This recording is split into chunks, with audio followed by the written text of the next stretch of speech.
परम पूजनीय साध्वी जी, उनको मेरा सादर वंदन, कोटि कोटि वंदन। मुझे बहुत आनंद हुआ कि आज उनकी निश्रा में आपसे बात करने का, संवाद करने का समय मिलता है। मैं आपसे कल और कल के अगले एक दिन पहले और उसके एक दिन पहले 3 दिनों से जो बात कर रहा हूं, उसी बात को थोड़ा आगे बढ़ाता हूं। आज कुछ ऐसी बातें जो दैनिक जीवन में आप प्रयोग करें। इसके पहले इस विषय पर मैंने कहीं बात ही नहीं की, क्योंकि अभी तक तो मैं अध्ययन ही करता रहा। और ये बात करने का ऐसा हो गया कि एक दिन मैं शोभाकांत जी के घर खाना खा रहा था, प्रदीप भाई के साथ बात हो गई कि क्यों ना इस विषय पे बात किया जाए। तो ऐसे ये तय हो गया अनायास, लेकिन मुझे लगा कि ये शायद सार्थक हुआ। कई लोगों ने मुझे कहा, और खासकर बाबूजी माने शोभाकांत जी ने मुझे कहा कि तुम पुराने भाषण देना बंद कर दो, वो जो पेप्सी कोका कोला वाले और विदेशी स्वदेशी वाले या WTO वाले ये ही कहो। शायद बहुत लोग ऐसा कहते हैं। अगर ऐसा सबका मन बना तो शायद इस विषय में मैं आगे भी और ज्यादा गहराई से रिसर्च करके बात करता रहूंगा। कल के सूत्र को आगे बढ़ाते हुए मैं एक सूत्र आपके सामने रख कहता हूं। भागवत जी कहते हैं बहुत गहरी बात। वो ये कहते हैं, जब आप भोजन करें तो भोजन का समय थोड़ा निश्चित करें। हमारा ये जो शरीर है, ये कभी भी कुछ भी खा लेने के लिए नहीं है। तो भागवत जी कहते हैं कि जब जठर में अग्नि सबसे ज्यादा तीव्र हो, उसी समय भोजन करें तो आपका खाया हुआ एक एक अन्न का हिस्सा पाचन में जाएगा और रस में बदलेगा, और रस में से मांस, मज्जा, रक्त, वीर्य, मल, मूत्र, मेद और आपकी अस्थियां, इनका विकास होगा। तो कभी भी कुछ ना खाएं। ये पद्धति भारत की नहीं है, ये यूरोप की है। यूरोप में डॉक्टर्स हैं, वो हमेशा कहते हैं कि थोड़ा थोड़ा खाते रहो, कभी भी खाते रहो। हमारे यहां ये नहीं है। तो आपको दोनों का अंतर समझाना चाहता हूं। भागवत जी कहते हैं कि खाना खाने का समय निर्धारित करें, और समय निर्धारित होगा उससे जब आपके पेट में अग्नि की प्रबलता हो, जठर अग्नि की प्रबलता हो। भागवत जी ने इस पे बहुत रिसर्च किया, और वो कहते हैं कि 1.5-2 साल की रिसर्च के बाद उनको पता चला कि जठर अग्नि कौन से समय सबसे ज्यादा तीव्र होती है। तो वो कहते हैं कि जब सूर्य का उदय होता है, तो सूर्य के उदय होने से लगभग 2.5 घंटे तक जठर अग्नि सबसे ज्यादा तीव्र होती है। तो भागवत जी कहते हैं कि इस समय सबसे ज्यादा भोजन करें। वो तो एक जगह यहां तक कह देते हैं कि आप अगर संभव हो तो 9:30 बजे के अंदर ही लंच करें, माने ब्रेकफास्ट गायब। वो ये कहते हैं कि सुबह 9:30 बजे तक अगर आपने भरपेट भोजन किया है तो इसमें से जो कुछ भी बनेगा वो एक एक बूंद, एक एक अन्न का टुकड़ा, एक एक दाने का टुकड़ा आपके शरीर के लिए उपयोगी होगा। भागवत जी ने एक और रिसर्च किया था कि शरीर के जो अलग अलग अंग हैं, जैसे हृदय है हृदय, और जैसे जठर है जठर, जैसे किडनी है, जैसे लीवर है, इनके काम करने का अलग अलग समय है। जठर अग्नि के काम करने का सबसे अच्छा समय है 7 से 9:30, सूर्योदय से 2.5 घंटे तक। फिर इसी तरह से हृदय के काम करने का समय है सबसे ज्यादा ब्रह्म मुहूर्त से 2.5 घंटे पहले। ब्रह्म मुहूर्त आप समझते हैं 4, 4:30। तो 2, 2:15 बजे, 1:30 बजे से लेकर 4 बजे के बीच में हार्ट सबसे ज्यादा सक्रिय होता है, और सबसे ज्यादा हार्ट अटैक उसी समय में आते हैं। किसी भी डॉक्टर से पूछ के देख लीजिए। इसलिए 99% हार्ट अटैक अर्ली मॉर्निंग्स में ही होते हैं। इसी तरह हमारा लीवर है, इसी तरह किडनी है। हर शरीर के अंग का काम करने का एक निश्चित समय है, प्रकृति ने तय किया है, उसको भगवान ने तय किया है। तो आपका जठर अग्नि है, ये सबसे अच्छा 7 से 9:30। तो आप भरपेट खाना खाइए। हैवियर से हैवियर होना चाहिए, भारी से भारी। जितना खाते हैं ज्यादा भी खा लीजिए, कोई फर्क नहीं पड़ता। सुबह के नाश्ते में भरपेट खाइए। फिर वो कहते हैं दोपहर का भोजन अगर आप कर रहे हैं तो इसको थोड़ा कम करिए नाश्ते से। अब सीधे से मैं कहता हूं, अगर आप सवेरे 6 रोटी खाते हैं तो दोपहर को 4 ले लीजिए और शाम को 2 ले लीजिए।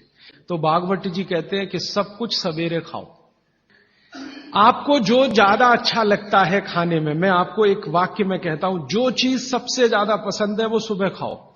आपकी जीभ स्वाद के लिए मचल रही है, रसगुल्ला पसंद है तो सुबह खाओ, रबड़ी खानी है तो पसंद है तो सुबह खाओ, जलेबी खानी है तो सुबह खाओ, इमरती खानी है तो सुबह खाओ। अगर आपको आलू का पराठा खाना है या गोभी का पराठा खाना है, जो भोजन आपको सबसे ज्यादा पसंद है वो सुबह खाओ, पेट भर के खाओ।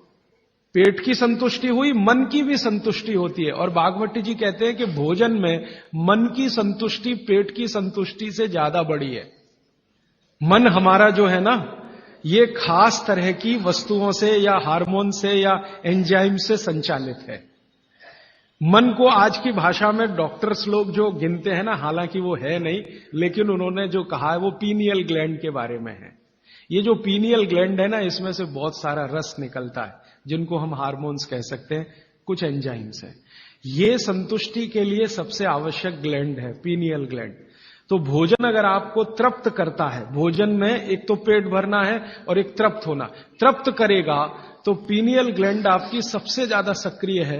तो जो भी रस और एंजाइम चाहिए शरीर को, नियमित रूप से समान अंतर पे निकलते रहते हैं। और जो भोजन से तृप्ति नहीं है तो गड़बड़ होती है पीनियल ग्लैंड, और पीनियल ग्लैंड की गड़बड़ी पूरे शरीर में पसर जाती है और आपको तरह तरह के रोगों का शिकार बना दे।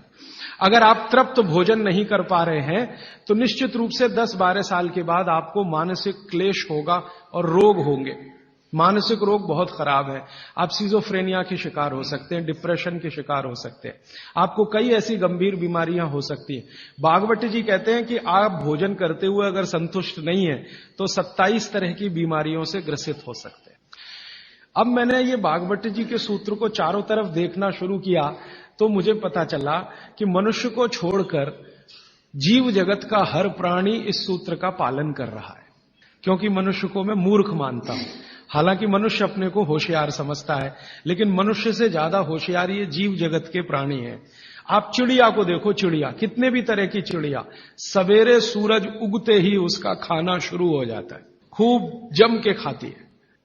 तो ये सारे जानवर, सारे जीव जंतु, आप सांप को देखो, बिच्छू को देखो, कीड़ी को देखो, चींटी को देखो, चींटे को देखो, सब जानवर, सब जीव जंतु जो हमारी आंखों से दिखते हैं, जो नहीं भी दिखते हैं, ये सबका भोजन करने का समय सवेरे सूर्योदय का ही है। सूर्योदय के साथ ही ये सब भोजन करते हैं, इसलिए ये हमसे ज्यादा स्वस्थ रहते हैं। और पेट भर गया, उसके 4 घंटे के बाद ही पानी पीती है, दोपहर को ही पानी पीती। मैंने आपको कई बार ये कहा है, आप उसको हंस देते हैं, किसी भी चिड़िया को डायबिटीज नहीं होता, किसी भी बंदर को हार्ट अटैक नहीं आता। बंदर तो आपके नजदीक है ना शरीर रचना में, बस बंदर और आप में एक ही अंतर है कि उसको पूछ है, आपको नहीं है, बाकी सब कुछ एक ही है। आपका हृदय बंदर का हृदय, आपका लीवर बंदर का लीवर, आपकी किडनी बंदर की किडनी, सब कुछ समान है। मां का गर्भाशय, बंदरिया का गर्भाशय, सब समान है। मेरे एक बहुत अच्छे मित्र हैं डॉक्टर रविंद्रनाथ शानबाग, कर्नाटक में एक उडुपी नाम की जगह है, वहां रहते हैं, बहुत बड़े प्रोफेसर हैं, मेडिकल कॉलेज में काम करते हैं।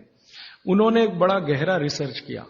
उन्होंने कहा कि मैंने जिंदगी भर, माने 15-16 साल उन्होंने एक रिसर्च किया कि बंदर को बीमार बनाओ, क्योंकि उन्होंने बहुत सारे वैज्ञानिकों से यह सुन रखा है कि बंदर बीमार नहीं होता, और बीमार होगा तो मरेगा ही, जीवित नहीं रहेगा। वो कहते हैं कि मैं 15 साल असफल रहा, बंदर को कुछ नहीं हो सकता। वो कहते हैं कि मैंने बहुत कोशिश किया कि उसके ब्लड का कोलेस्ट्रॉल बढ़ा दूं, बढ़ता ही नहीं।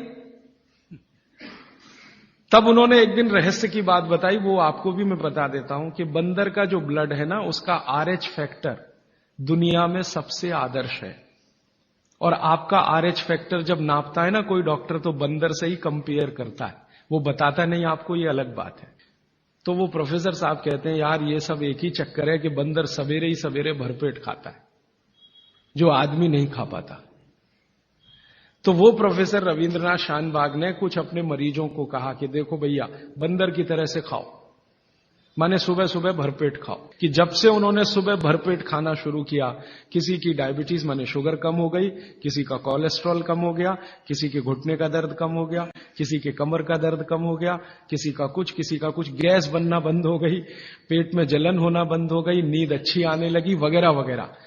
तो समय मैंने आपको बता दिया, सूरज उगा और 2.5 घंटे तक, माने 9:30 बजे तक, ज्यादा से ज्यादा 10 बजे तक आपका भोजन हो जाना चाहिए। और ये भोजन तभी होगा जब आप नाश्ता बंद करेंगे। ये नाश्ता हिंदुस्तानी चीज नहीं है। ये अंग्रेजों की है। और आप जानते हैं ना हमारे यहां चक्कर क्या चल गया, नाश्ता थोड़ा कम करेंगे, लंच थोड़ा ज्यादा करेंगे, डिनर उससे भी ज्यादा करेंगे। सवा सत्यानाश, एकदम उल्टा। भागवत जी कहते हैं कि नाश्ता सबसे ज्यादा करो, लंच उससे कुछ कम करो, डिनर सबसे कम करो। ये अंग्रेज और अमरीकियों के लिए नाश्ता कम है। कारण पता है? वो लोग नाश्ता हल्का ही करें तो उनके लिए अच्छा है। कारण उसका एक ही है कि अंग्रेजों के देश में सूर्य नहीं निकलता। साल में 8-8 महीने तक सूरज के दर्शन नहीं होते। और ये जो जठर अग्नि है ना, ये सूरज के साथ सीधे संबंधित है। जैसे जैसे सूर्य तीव्र होगा, अग्नि तीव्र होगी। जैसे जैसे सूर्य कम होगा, अग्नि भी कम होगी। तो वो नाश्ता हैवी नहीं कर सकते, करेंगे तो उनको तकलीफ हो जाएगी। इसलिए मैंने सबसे पहले दिन जो सूत्र बोला था, अपनी आबो हवा, अपना पर्यावरण, अपना वातावरण, अपनी तासीर, इसको ध्यान में रखकर ही चलें। तो आपके देश की जो आबो हवा और तासीर है वो ये कि हर दिन सूरज निकलता है, सुबह निश्चित रूप से निकलता है, अगले दिन भी निकलेगा, करोड़ों साल से निकल रहा है, अगले करोड़ों साल तक निकलेगा। इसलिए भारत में every morning is good morning. Europe वाले तरसते हैं गुड मॉर्निंग के लिए, अच्छी सुबह होती नहीं वहां। इसलिए हर एक आदमी दूसरे को विश करता है, may I wish you to have a good morning. इसलिए वो गुड मॉर्निंग वाले लोग हैं। तो हम गुड मॉर्निंग में क्यों फंसे हुए हैं? तो गुड मॉर्निंग से निकलिए, नमस्ते में आइए, नमस्कार में आइए, वड़क्कम में आइए। ये गुड मॉर्निंग आपके लिए काम की चीज नहीं है। और ये गुड मॉर्निंग जुड़ी हुई है आपके पेट से, ठीक है? फिर आप इसमें तर्क और कुतर्क मत करिए। जी हमको दुकान जाना है, हमको ऑफिस जाना है, हमको दुनियादारी संभालनी है। किसके लिए? इसी पेट के लिए ना। ये दुनियादारी कर किसके लिए? आप इसी पेट के लिए ना। तो पेट तो दुरुस्त होने के लिए भागवत जी कह रहे हैं कि भाई इसको संभाल लो तो दुनियादारी संभलती है। और ये गया तो दुनियादारी संभाल के करेंगे क्या? मान लीजिए पेट ठीक नहीं है, स्वास्थ्य ठीक नहीं है, आपने 10,000 करोड़ कमा लिया, क्या करेंगे? डॉक्टर को ही देंगे ना। तो डॉक्टर को देने से अच्छा किसी गौशाला वाले को दे दीजिए, पेट दुरुस्त कर लीजिए। तो पेट आपका है तो दुनिया आपकी है। माने आप बाहर निकलें घर के तो छक्कर खाना खा के निकलिए, भोजन करके ही निकलिए। जठर अग्नि सुबह सुबह बहुत तीव्र होगी और शाम को जब सूर्यास्त होने जा रहा है तब भी तीव्र होगी, बहुत तीव्र होगी। तो कहते हैं शाम का खाना सूरज के रहते रहते खा लो। सूरज डूबा तो अग्नि भी डूबी। तो वैसे तो जैन दर्शन में कहा है रात्रि भोजन निषेध है, भागवत जी भी यही कहते हैं, तरीका अलग है बस। आप अहिंसा के लिए कहते हैं, वो स्वास्थ्य के लिए कहते हैं। वो ये कहते हैं शाम का खाना तो सूरज डूबने के बाद दुनिया में कोई नहीं खाता। गाय को खिला के देख लो, भैंस भी नहीं खाती, बकरी भी नहीं खाएगी, बकरा गधे को खिला के देख लो, खाता नहीं। हां बिल्कुल नहीं खाता। आप खाते हैं तो आप अपने को कंपेयर कर लीजिए कि किसके साथ हैं आप। कोई जानवर, कोई जीव राशि सूरज डूबने के बाद खाती नहीं, तो आप क्यों खा रहे हैं? अब कितना पहले? तो भागवत जी ने उसका कैलकुलेशन दिया 40 मिनट पहले। 6 बजे डूब रहा है तो 5:20 तक। फिर कहेंगे जी रात को क्या? तो रात के लिए भागवत जी कहते हैं कि एक ही चीज है जिसमें सबसे अच्छा उन्होंने दूध कहा है। हमारे पेट में जठर स्थान में कुछ ऐसे हार्मोन्स या एंजाइम्स या रस पैदा होते हैं जो दूध को पचाते हैं। फिर आप कहेंगे जी हम तो दुकान पे बैठे हैं 6 बजे, तो डब्बा मंगा लीजिए, दुकान में डब्बा आ सकता है। हां, डब्बा आने में कोई तकलीफ नहीं है। दुकान में आप 6 बजे बैठे हैं, डब्बा आपका आ सकता है। और मैं आपको हाथ जोड़कर कह रहा हूं, आप में से कोई भी डायबिटिक पेशेंट है, कोई भी अस्थमेटिक पेशेंट है, किसी को भी वात का गंभीर रोग है, आज से ये सूत्र चालू कर दीजिए। 3 महीने बाद आप खुद मुझे फोन करके कहेंगे राजीव भाई पहले से बहुत अच्छा हूं, शुगर लेवल कम हो रहा है, अस्थमा मेरा पहले से कम हो रहा है। ट्राइग्लिसराइड चेक कर लीजिए और इस सूत्र को शुरू कर दीजिए। 3 महीने बाद फिर चेक करा लीजिए, पहले से कम होगा। VLDL, LDL आज चेक कर लीजिए, 3 महीने बाद फिर चेक करा लीजिए, बहुत तेजी से घटेगा। HDL आज चेक करा लीजिए, 3 महीने बाद चेक करा लीजिए, बहुत तेजी से बढ़ेगा और HDL बढ़ना ही चाहिए, LDL VLDL कम होना चाहिए। तो ये सूत्र भागवत जी का जितना संभव हो आप ईमानदारी से पालन करिए, वो आपको स्वस्थ रहने में बहुत मदद करेगा।